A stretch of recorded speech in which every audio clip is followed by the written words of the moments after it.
cool. Okay.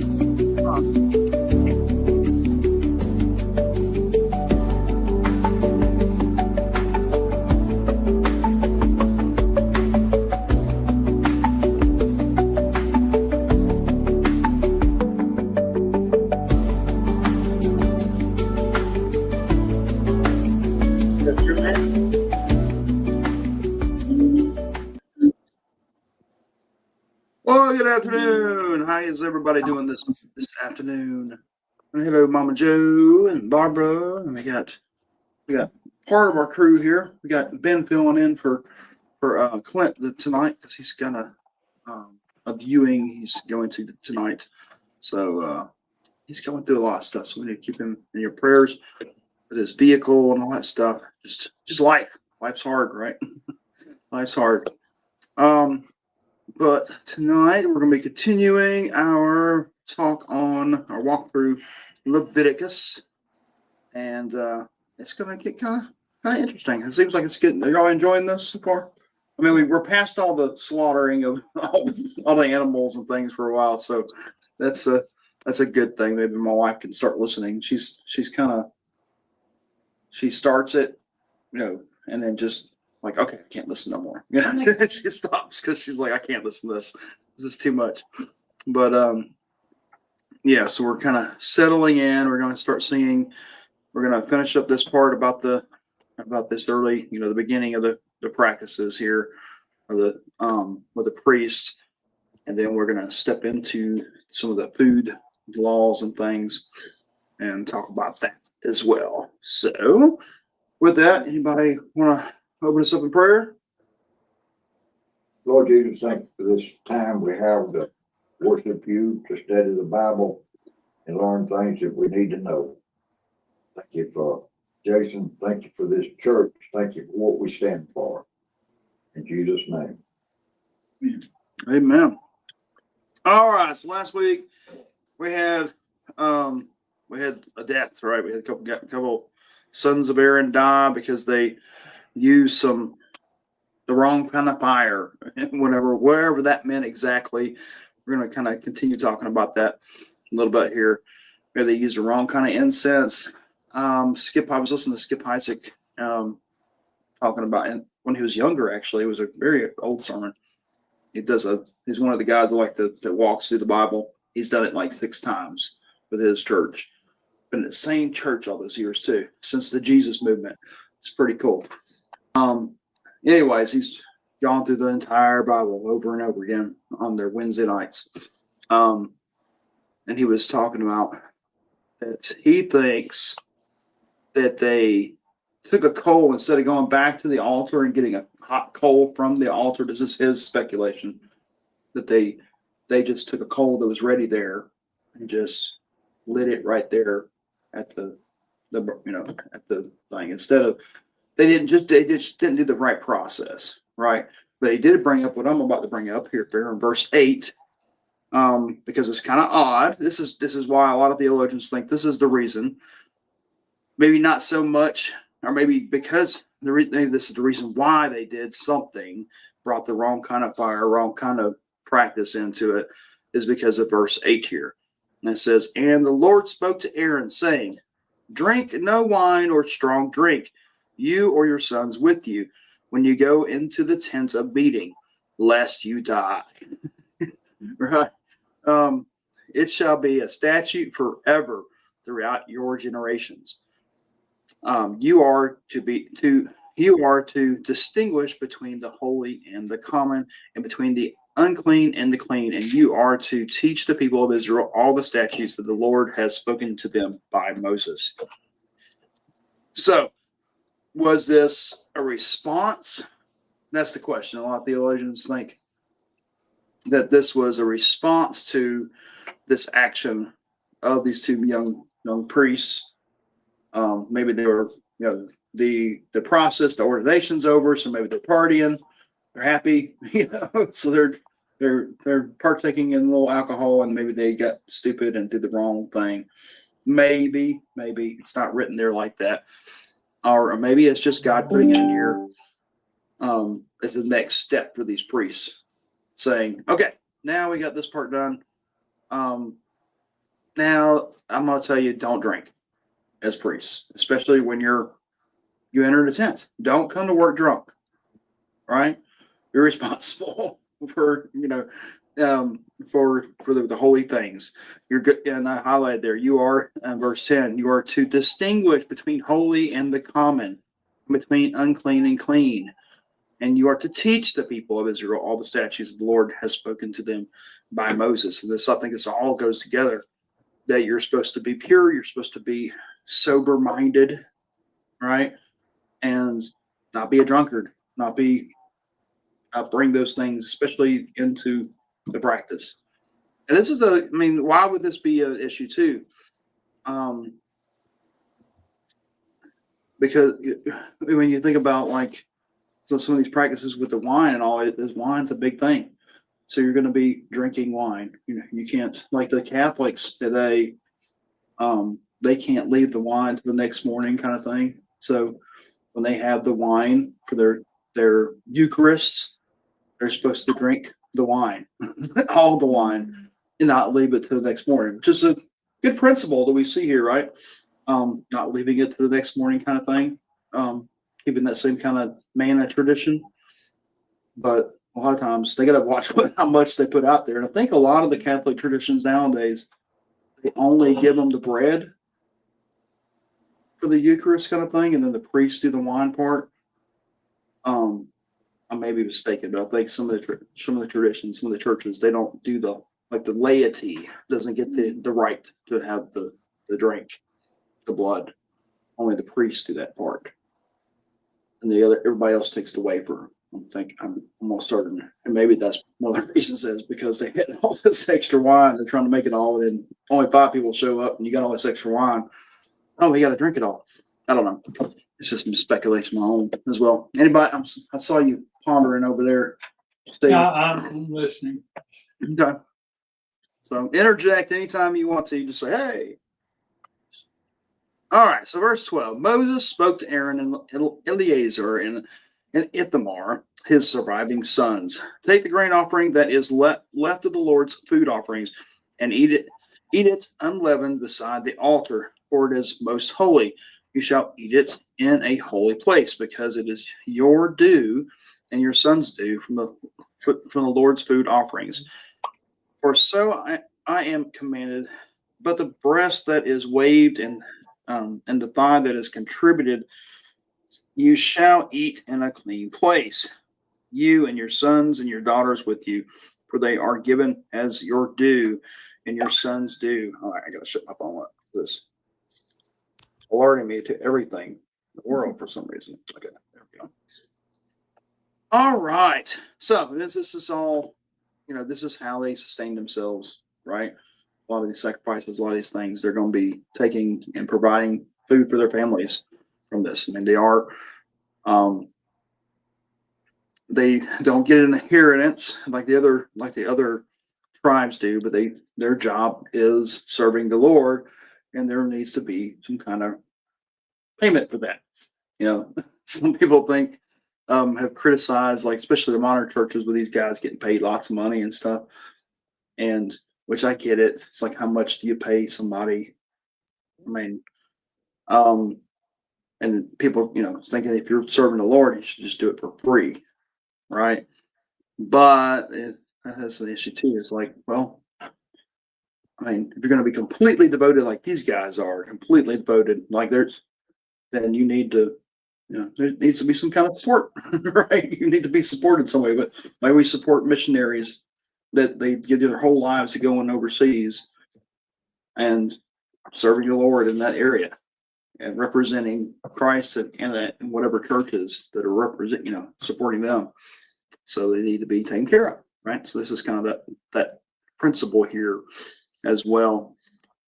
Verse 15, the thigh that is contributed and the breast that is waved, they shall bring with the food offerings of the fat pieces to wave for a wave offering before the Lord, and it shall be yours and your sons with you as a due forever, as the Lord has commanded. And I had a little insight on, we talked about the heave and the wave offering. this also listen to Skip. He's talking about the idea of the heave offering. Remember we were talking about it's like more of a vertical up and down heave offering. You're waving it. It's a wave offering, waving it up and down, and that's supposed to be between you and the Lord. All right.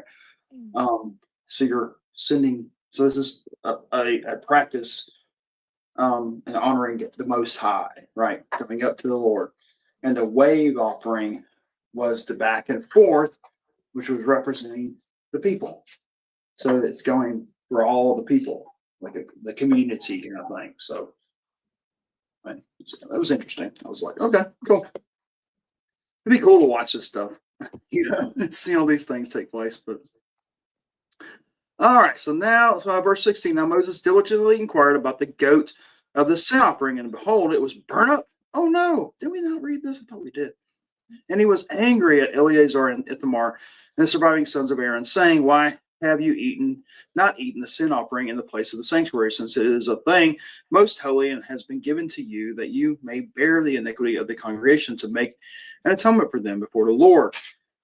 Behold, its blood was not brought into the inner part of the sanctuary. You certainly ought to have eaten it in the sanctuary, as I commanded. And Aaron said to Moses, behold, today they offered their sin offering and their burnt offering before the Lord, and yet such things as these have happened to me! Exclamation mark there, right? If I had eaten the sin offering today, would the Lord have approved? And when Moses heard that, he approved. Okay, so there's something going on here. So he's asking him, there's kind of a disagreement about how to do this stuff, right? Here between Moses and Aaron. And Moses is like, you're supposed to eat this stuff. You just let it get burnt up. And then Aaron's, I guess he's being hyper vigilant, right? Especially after seeing his sons get burned up.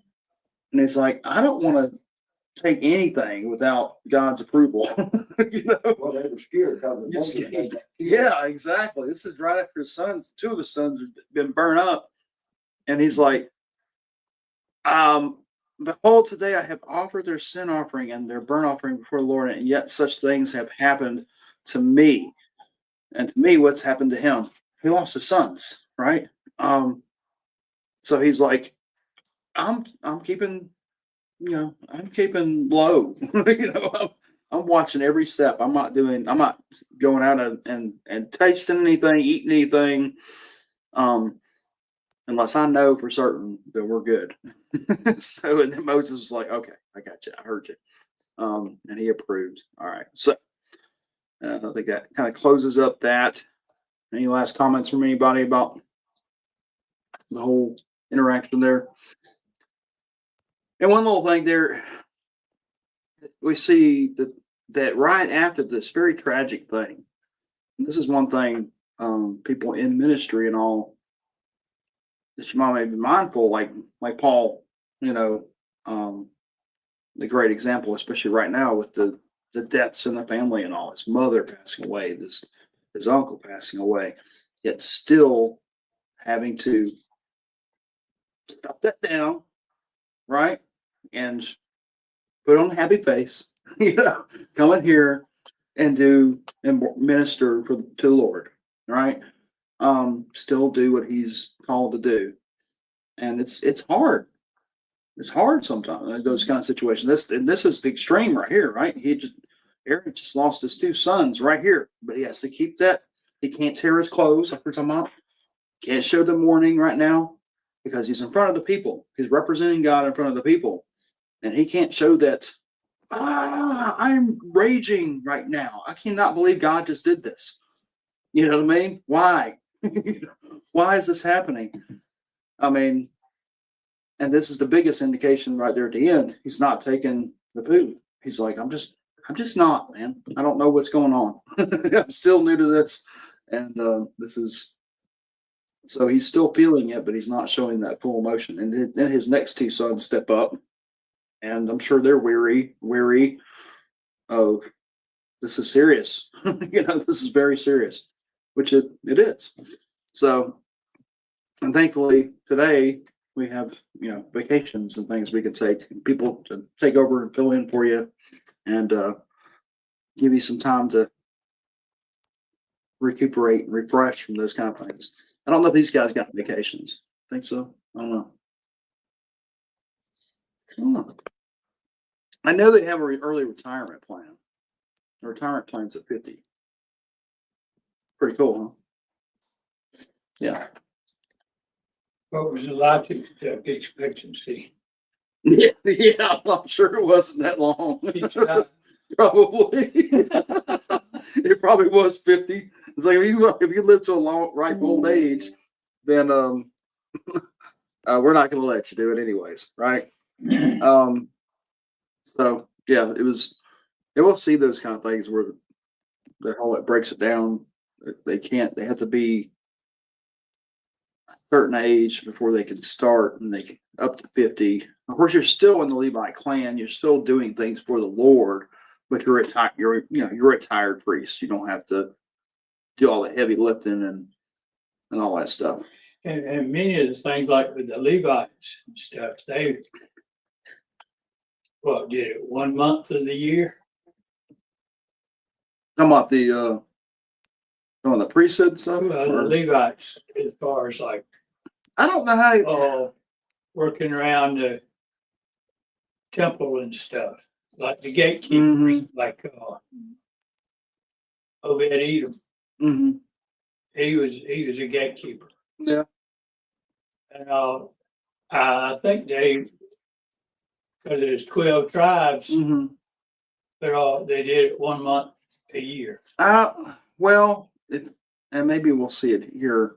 Yeah, like It's more tribe of Dan done. Some of those tribes were. It's not separated like that. It's you got the sons of Aaron, so that tribe. That's the priests, and then you have certain other tribes that their tribe was doing like they were the carriers of the ark. They were handlers of the cleaners of the dishes and things like that. There were certain ones that packed up the tent. There were certain ones. So each tribe had their special duties, which you see more like in the Chronicles and all too. I'm talking about when they Had the temple. Yeah. They had, like, as I was saying, the gatekeepers. Yeah, I think there was certain tribes that were there were certain tribes that were gatekeepers.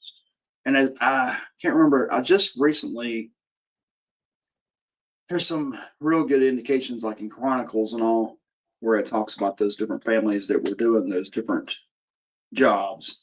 And maybe we'll run across some here and I can't remember now.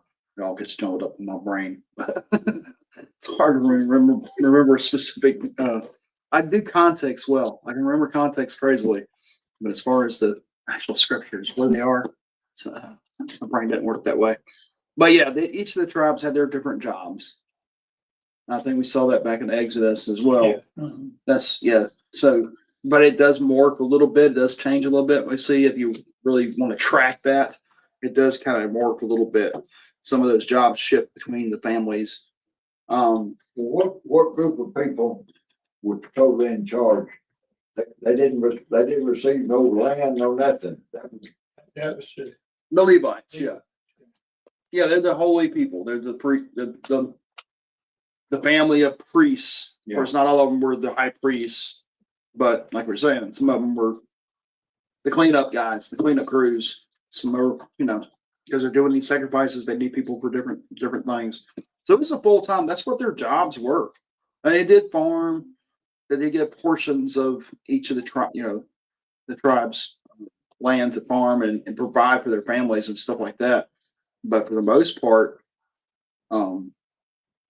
that was their duties. They were part of the holy people. The holy. So, all right. So, clean and unclean animals in chapter 11. Okay. And the Lord spoke to Moses and Aaron, saying to them, "Speak to the people of Israel, saying, these are the living things that you may eat among all the animals that are on the earth. Whatever parts of the hoof and whatever parts the hoof and it's cloven footed, and choose the cud among the animals you may eat." Okay, so why? This is one of the questions a lot. I get. Why? Anybody? Well, the pig has a cloven hoof, but it doesn't choose a Mm-hmm. cud, whatever it is. Yeah.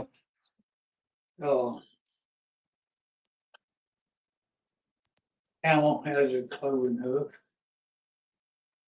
He don't choose a cud, Yeah, camel chooses cutting. so he don't have a cloven. Right. So I do something like It's made, but okay. So why does God care about what these people are eating? Just in general, trying to look at the grant. We're going to get into a lot of these things, but why? Before we even get into them, why would he care?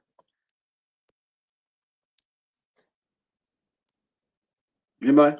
I don't have a clue. Mama Joe, you got any answers? Because God said so. That's a great one. That's a great one. That's that we You're right. Yes, because God said so. But I think also we have this. And God cares about even the small things. I talked about that recently too. He cares about even the smallest details. I think we talked about that last Wednesday night actually. He cares about the mold in your house, which we'll get to, which just blows me away. He cares about mold in your houses when they don't even have houses yet. It just when I got to that whole thing, we'll get to it later. I found it so curious. I was like, you really do care about just the minute things. And remember, this is a world where he's telling them, he's giving them things to separate themselves from everybody else, from the world. So even with their food and what they eat, what they wear, how they handle themselves, how they treat others, we'll see when we get like the Leviticus 19 and all, we'll see how Jesus didn't come up with that loving your neighbor, loving the foreigner, loving your enemies. He didn't come up with that something new. This was in these scriptures, in this law. They were supposed to be different than everybody else. And this is part of it too, is they're going to have their certain dietary things that they're doing. And some of these things, scientists and all have looked at it and said, makes sense. They didn't have the science. They didn't have the education on that level back then, but God did, right? He knew which was healthy for you to eat, what was not healthy for you to eat.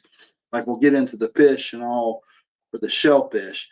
I mean, everybody knows nowadays, shellfish can be dangerous if you eat it the wrong months. I think there's something with the oysters, the R's or something, Yeah. those kind of things. I don't even know. I just trusted that the grocery stores know. oysters in the month that have orange. Yeah, Like in the summer yeah, and stuff, they're not good. yeah. The summers and all good. So when they harvest them, they've got to, but we have processes and all now. We don't have to think about those things. Back then, they don't have that science, right? They don't have that knowledge, but God does.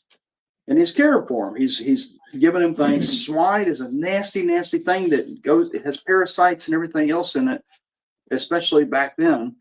It loves mud, loves dirt, loves filth. You don't want to eat pig back then, especially. We like it now, but it's a whole lot cleaner. We don't just, of course, back then, this is very barbaric and lobby weight raw food. And, you don't eat raw pork. It has to be thoroughly cooked, right? Chicken, you got to make sure it's fully cooked. Beef, you can eat it raw if you want to. So these are things we know now. It's a lot cleaner food. So there's lots of reason here, but I think the main thing is there's two main things: to separate them from the rest of the world, right? To make them different than everybody else, and say, "I'm not doing this because God," like Mama just said, God said so, right? And also because He cares about them, and He cares about even the food they eat for their health reasons. Because not only a lot of these things are spiritual. Most of what we've been reading through are the spiritual things about sacrificing for the spiritual, for the sins, all those things. But he also cares about the body, how to take care of ourselves. And the body is a temple, right? And he gave us this body for a reason. So we need to take care of it. He cares about what we eat, what we drink, what we intake in our bodies. We need to respect that creation. And we'll see that a lot in all this law too, that he cares. We saw some in the Leviticus, the Exodus as well, where we see the heart of God caring about the animals, caring about we'll see the mother's milk. I can't remember. Don't boil a goat, a young goat in Yeah. the mother's milk. Yeah. These things like that are just, it's like, no, that's just not good. Don't do that. Don't do that. Yeah. All right. So, okay. So where are we at? So speak to the people saying these are the living thing, blah, blah. Okay. Verse 3, whatever parts of the hoof and is cloven footed and choose the cud among the animals you may eat. So they can eat cloven footed and choose the cud. What's choose the cud? Like a cow has like 4 stomachs, Mm-hmm. but they can Mm-hmm. eat grass, and then at night while they're chilling, Mm-hmm. they can upchuck it Mm-hmm. and eat it, chew on it some more. Mm-hmm. Yeah. It's yeah, it's pretty gross.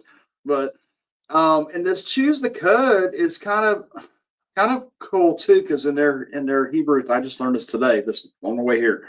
That when they talk about meditating on God's word and in different scriptures, that the term there is what?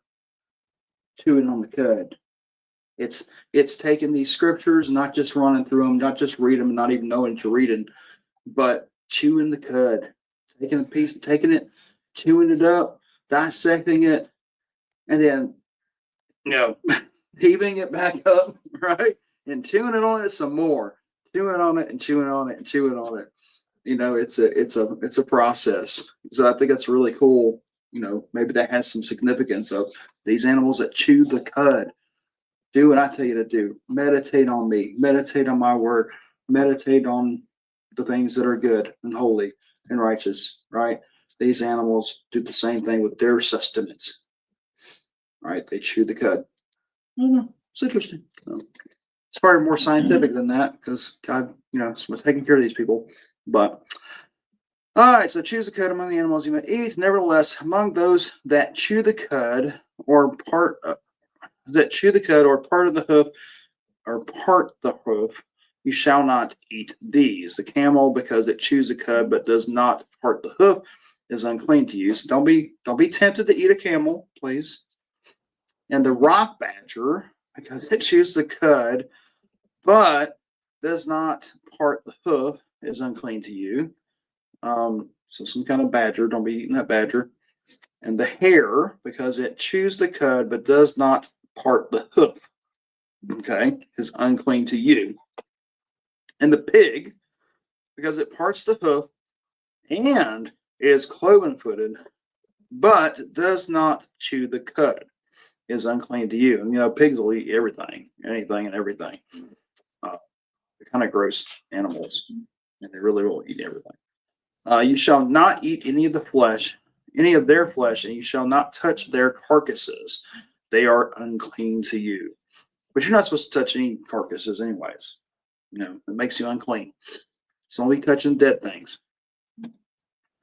These you may eat of all that are in the waters, everything in the waters that has fins and scales. All right, so you have fins and scales. So fish lovers, yay! You can eat catfish. Yeah. So you gotta have the fins. You gotta have scales. Whether in the sea or in the rivers, you may eat. But anything in the sea or the rivers that does not have fins and scales, of the swarming creatures in the waters, and of the living creatures that are in the waters, is detestable to you. So the catfish.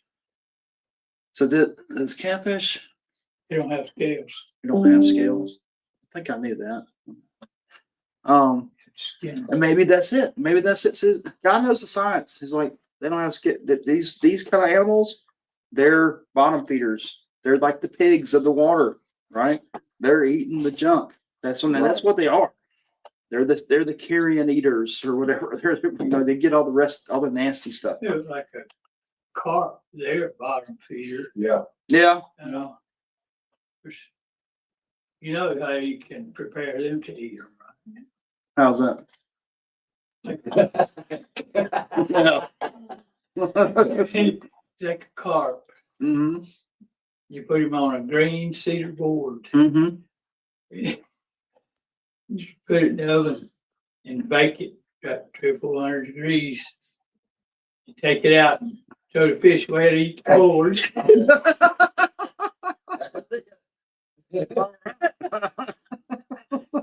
No, it's all that coming. I didn't know that one. That's good. Thank you, sir. Thank you, sir. So maybe that's part of it, right? Is it's the science behind it. These bottom feeders, these different fish, and they eat fins and scales. Fins and scales, swarming creatures in the waters. They'll be eating like eels and things, I guess. But I don't know. Living creatures that are in the water, detestable to you. You shall regard them as detestable. You shall not eat any of their flesh. Everything in the waters that does not have fins and scales is detestable to you. So that includes like the shellfish, the shrimp, the lobsters, those things. Which I joke, with the girls and all, because they like shrimp. And I was like, that's just water bugs, right? It's literally bugs. And they don't want to hear that. It's like this. But like we've already covered that. That's what they are. They're bugs. If they were on land. They were land creatures. We call them cockroaches or something. It's like you ever look at a lobster tail? It's like a big cockroach tail, whatever. It's kind of gross. It's like, ugh. I don't know, but it's. People do eat, like we'll get into the bugs in here in a minute. There's certain kind of bugs you can eat, so we'll figure that out too. So verse 13, of these you shall detest among the birds. They shall not be eaten. They are detestable. The eagle, we can't eat the eagle. That's our nation's thing. The bearded vulture. Why would the vulture? And I think this has a lot to do with the carrion, right? The black vulture, the kite, the falcon of any kind. These are hunters. These are killers, right? Prey animals and carrion eaters. Every raven of any kind, the ostrich, the nighthawk, the seagull, the hawk of any kind, the little owl, the cormorants, the short-eared owl, the barn owl, the tawny owl, the carrion vulture, even has the word carrion there, right? The stork, because they bring the babies, the heron of any kind, and the hoopoe, and the bat. We can include, so we're not too scientific, are we? We got the bat in here. So the bat. Don't be eating the bat. They don't leave too many birds you eat. They don't leave too many birds you can eat. It's those, and if you look at this list, it's like the prey. These are prey animals, and the dead eaters as well. So we'll take that as well. And then we get on to the next verse. Verse 20. All winged insects, they go on all fours, are detestable to you. All fours or all sixes, I guess. Yet among, so don't eat no winged insects. They just fly around. Yet among the winged insects, they go on all fours. You may eat those that have jointed legs. Okay, above their feet, with which to hop on the ground. Of them you may eat the locust of any kind, the bald locust of any kind, the cricket of any kind, the grasshopper of any kind, but all other winged insects that have 4 feet are detestable to you. What do you think? What do you think? And this is all from all these they're part of the same genus or whatever, the same kind or whatever, scientifically, right? They're all like cricket kind of things, locust kind of animals. I don't know. They're if it hops, you can eat it, I guess. You can't eat an ant. You can't eat bees, I guess. I don't know. I guess because it has stingers. Maybe it's got the poison. Maybe it's part of the poisoning aspect or something. I don't know. I don't know. Remember a few years ago, it was a cool thing to eat crickets and all, to eat the those big locusts and all. That was a big thing. It was a big thing with all, like, I think even like the View or whatever, they all had like some locusts or something. And they were, yeah, it was a weird thing. I don't know who was pushing that, but it was really strange. In the tribes of Africa, that's what they eat. Yeah, if Eric was on here, That's all they eat. He'd probably tell you they eat some locusts. They do.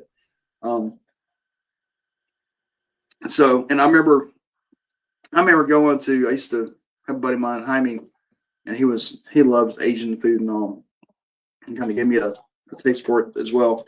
But we'd go to those authentic, like, Asian stores, markets and stuff.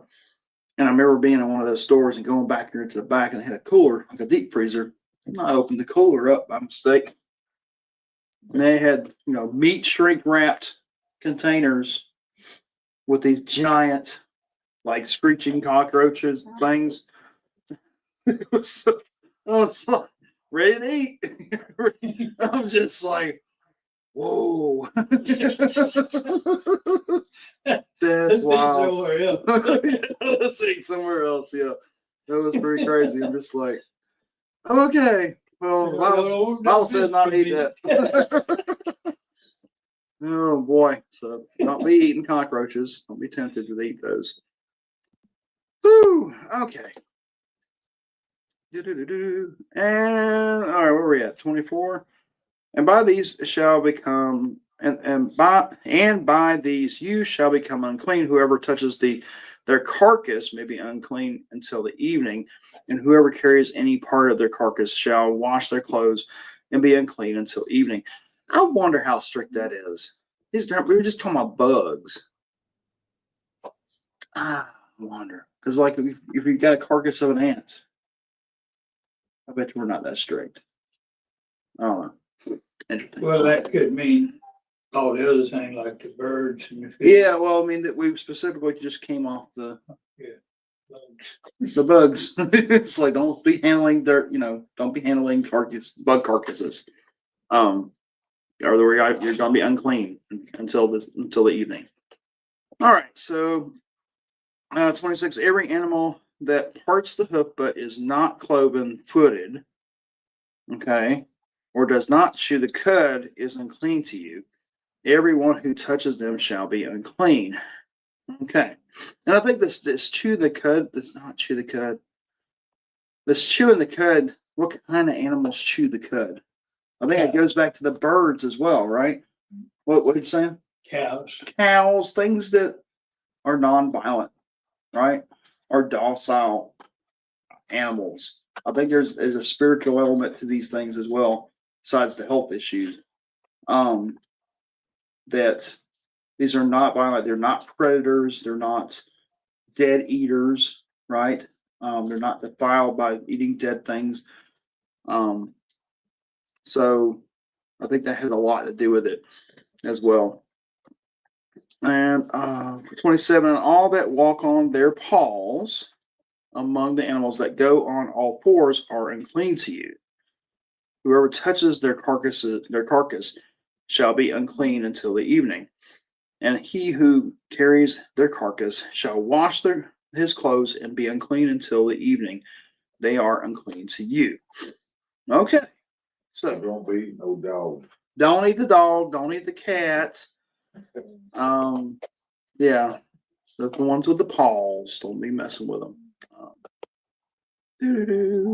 Okay. You don't ever see a stray cat around Chinese Stop. I'm not gonna talk about that again. Oh, okay. Where are we at? 29. And these are unclean to you among the swarming things, the swarm on the ground, the mole rat, the mouse, the great lizard of any kind, the gecko, the monitor lizard, the lizard, the sand lizard, and the chameleon. These are unclean to you among all that swarm. They swarm. Interesting. Mine says creep. Creep. Yeah, that sounds like a better word. Why did the ESV use swarm? That's not, whatever. I think that's a better translation there on that one. Whoever touches them when they are dead shall be unclean until evening. So don't touch these dead things. Anything on which any of them falls when they are dead shall be unclean, whether it is an article of wood or a garment or a skin or a sack, any article that is used for any purpose. It must be put into water, and it shall be unclean until the evening, and it shall be clean. And if any of them falls into any earthenware vessel, okay, all that is in it shall be unclean, and you shall break it. Okay, why would you break it? This is specifically the earthenware vessel. So you can't use it again. Yeah, but why? Why are the earthenware? What's wrong with the earthenware? The animal fell into it. I think this is because the earthenware it's porous, right? You're talking about pottery, right? And it's porous. The things that that you cook out, you never get it completely clean if you're using pottery. You're using earthenware, it never gets completely clean. So yeah, if you get something unclean, spiritually unclean in it, it's useless. You can't use it anymore. And we'll see that differentiation here. Any food in it that could be eaten, on which water comes, shall be unclean, and all drink that could be drunk from either such vessel shall be unclean, and everything on which any part of their carcass falls shall be unclean. Whether oven or stove, it shall be broken in pieces. Wow. They are unclean and shall remain unclean for you. Nevertheless, a spring or a cistern holding water shall be clean, but whoever touches a carcass in them shall be unclean. So this running water, the idea of this running water, so it's purifying itself, right? So you don't have to tear up the cistern or whatever. And if any part of the carcass falls upon any seed grain that is to be sown, it is clean. Okay. That makes sense. Any seed grain that has been sown, it shall be clean. But if water is put on a seed and any part of the carcass falls on it, it is unclean to you. Okay. Because I guess the deadness, right? The essence of the dead pours on it and soaks into the seed itself. Okay. Interesting.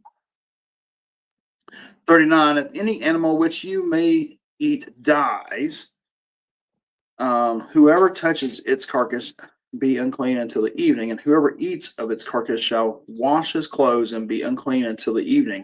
And whoever carries the carcass shall wash his clothes and be unclean until evening. All right, so he's not saying you can't eat the carcass. Like you've got a cow and it's for slaughter, but it dies, I guess. Then you can still eat it, but you're going to be unclean. Seems what it says. It doesn't say you can't I eat don't think that anything just dies on its own. So it. I know, that's what I'm trying to say here. So if any animal which you may eat dies, whoever touches it in the carcass may unclean it. Even whoever eats of its carcass shall wash his clothes and be unclean until evening. So it's still saying they can eat of it to survive, I guess. Probably not really great, but so that's interesting. But you're going to be unclean. You got to go through the cleaning process, right? Every swarming thing that swarms on the ground is detestable. It shall not be eaten. Whatever goes on it, whatever goes on its belly, whatever goes on all fours, or whatever has many feet, any swarming thing that swarms on the ground, or creeping thing, I guess, maybe is that the word there? You shall not eat. I wonder why is this swarming thing? I don't like that ESV, guys. What's up? For they are detestable. You shall not make yourselves detestable with any swarming, creeping thing that creeps and swarms, and you shall not defile yourself with them to become unclean through them. So don't eat no centipedes, or I think that includes those kind of things with the many legs and the millipedes and the and the snakes. That includes snakes, worms. I mean, what else? All kinds of things that do. Just I don't think in our modern culture we're going to really eat anyways. For I am the Lord your God. Consecrate yourselves therefore and be holy, for I am holy. Right? And that's what the idea. What does holy mean? Set apart to God. Set apart to God, right? So consecrate yourself, set yourself apart, right, from everybody else, and set yourself apart from me. This is what this is about. All this is about. The rest of the world is doing all these things, whatever they can get a hold of. They're eating, survive, right? And then you'll see this even today, like Barb was talking about, like in Africa and different places, India, China, different places where they're poor. They don't have. They eat whatever's available, right? Yes, that's just. But here he's saying no, no. You have to eat what is holy. You shall not defile yourself with any swarming thing that crawls on the ground. Here's a crawl. There you go. Right. That must be totally different words. I'm going to look at that later. For I am the Lord who brought you up out of Egypt to be your God. You shall therefore be holy, for I am holy. Yep.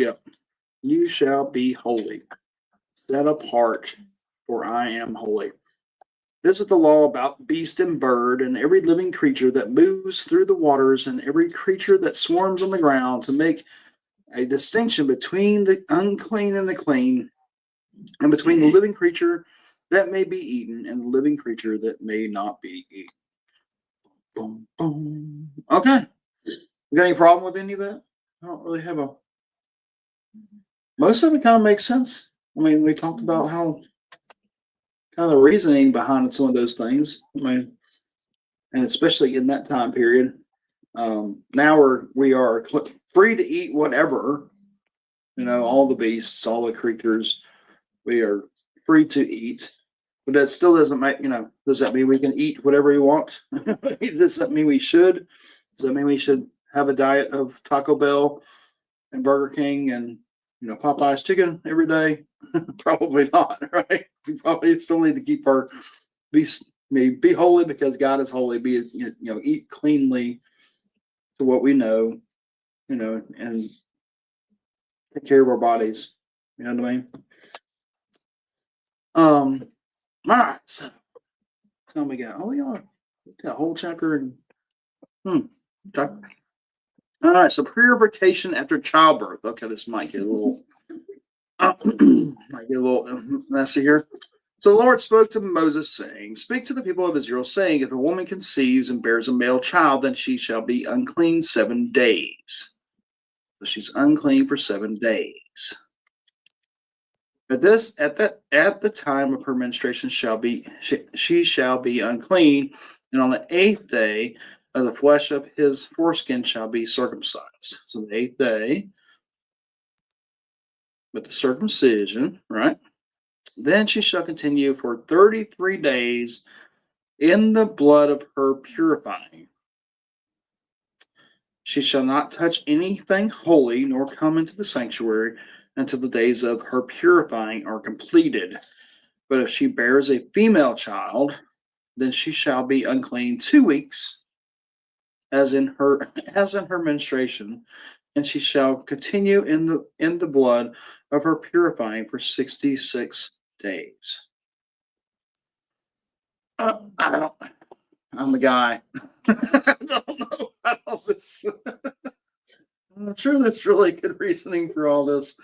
And this has definitely changed with science and with new technologies and new processes and everything else. This is not necessary as was back then, I guess. Right? And why the difference between the male and the female child? Any guesses? Anybody? Let's see what y'all think.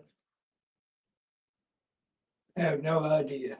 I have no idea. Anybody else out there got any idea? Let's see what this enduring word says.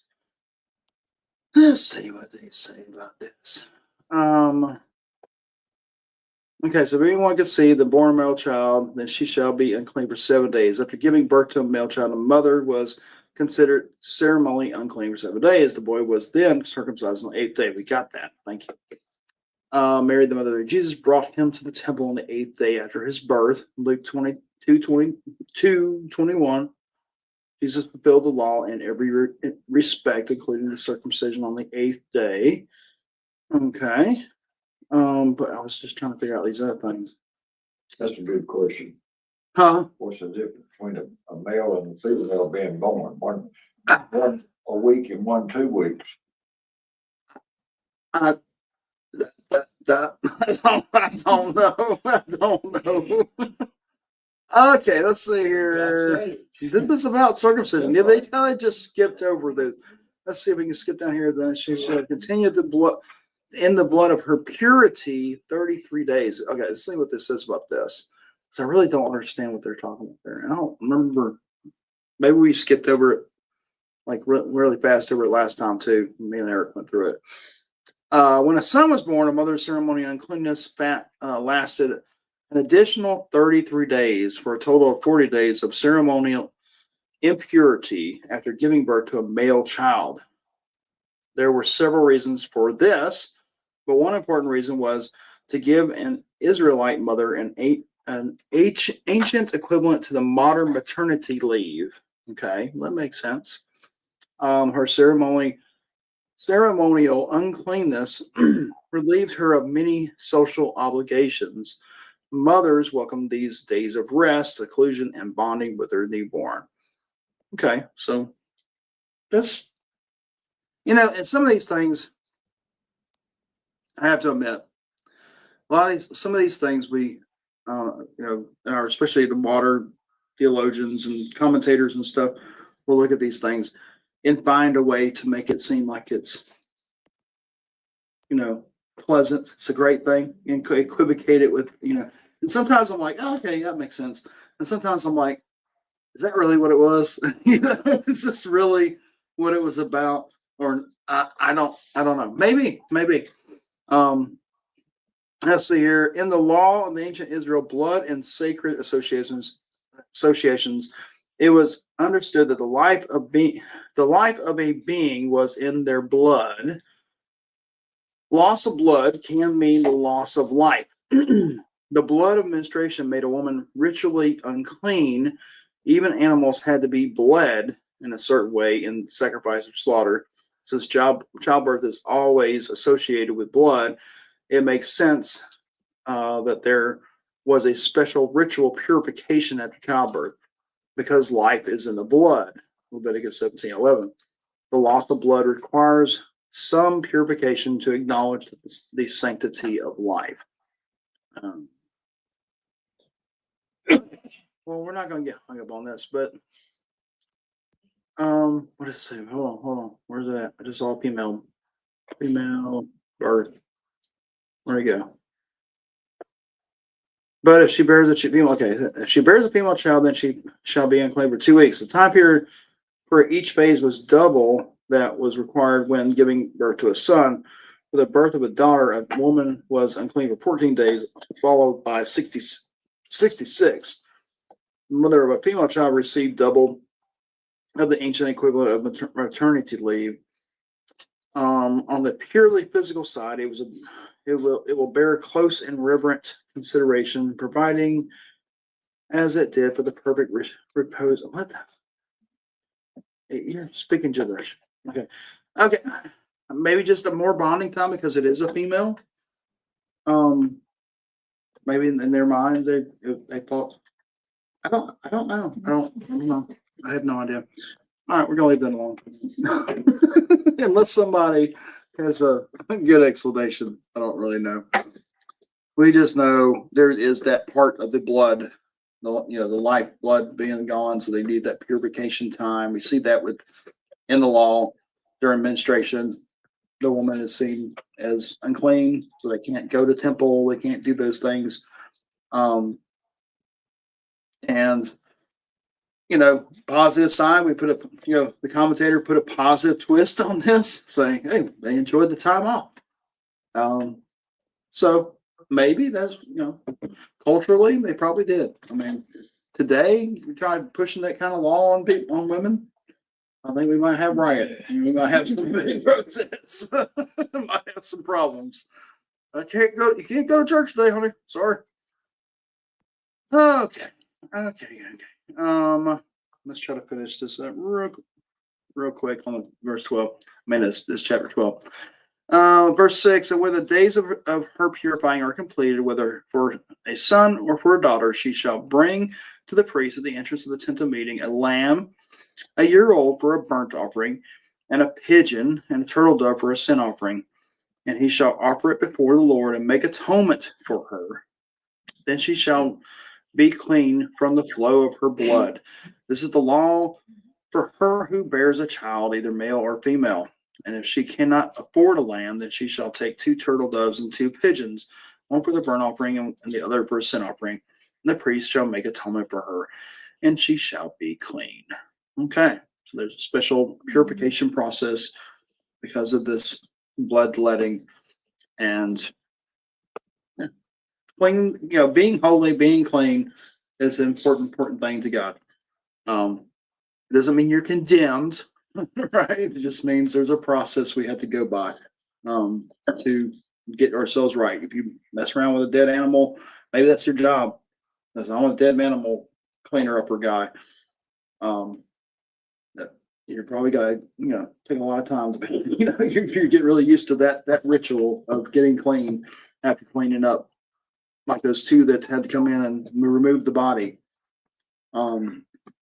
Back in the chapter 10, or 2 of the cousins had to come in and remove the body. Guess what? The bodies of their cousins. Guess what? They're unclean, and they got to go off for 7 days or whatever and make sure they're cleaned up. Right. So, all right. And then we're going to get into the leprosy stuff. Cool. Very cool. Laws about leprosy. And when you're talking about leprosy, this is more than just it's a very general term for skin diseases, for rashes, for things like that. There is a leprosy, which is a terrible, thing that we don't really have to deal with too much in our modern world, because of our, because I think it's a bacterial kind of thing.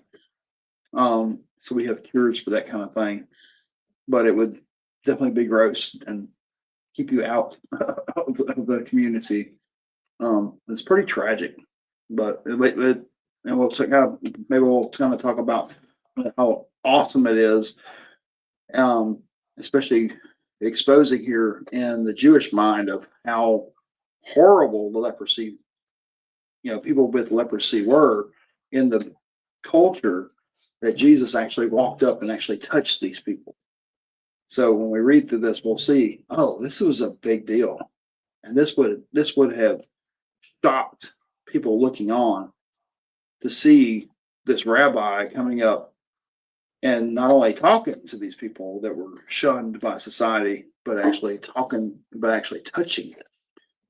This was a no-no. You don't do this because you're going to, that makes you unclean for, for a very long time too, right? So there's a whole process to all this stuff of getting clean from this as well. All right. So we are done for today. Shift this back over here where I can see it. And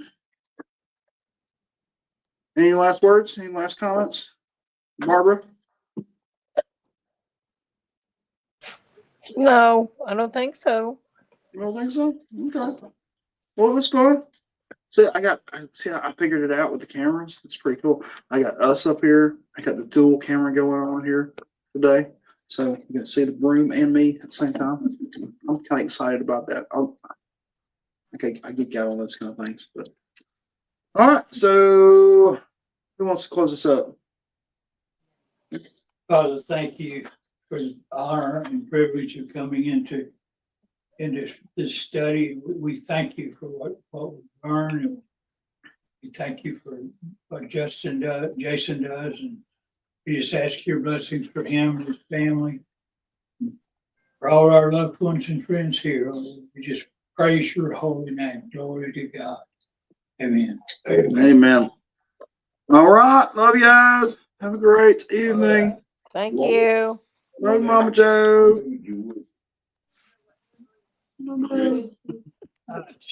Good night. Good night. Night.